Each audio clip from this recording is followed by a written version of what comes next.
Welcome to the Genius Factory. Enjoy the video. You start by securing your data and environment. Back up critical files to an external drive or cloud so you can restore if something fails. Once done, connect AC power and confirm battery health. Avoid interruptions during updates. Make sure you have Windows Install Media or a recovery USB on hand so you can repair or reinstall. These steps prevent data loss and give you the tools needed for recovery, so proceed only when backups and media are confirmed. Boot into the recovery environment from USB or the built-in recovery menu. Use the OEM key for your laptop.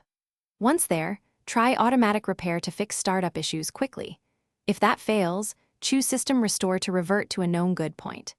If the problem persists, open Command Prompt and run sfc/scano to repair system files, then dism/online/cleanupimage/restore health to rebuild the component store. These commands fix corrupted files. When repairs complete, either run a repair install from Windows Media or perform a clean reinstall if corruption remains.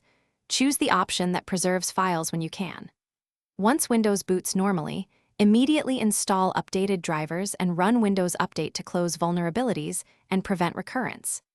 If the Getting Ready loop returns, boot into safe mode, uninstall the most recent updates or drivers, and then retry repairs. This targeted rollback often removes the change that triggered the loop and restores stability.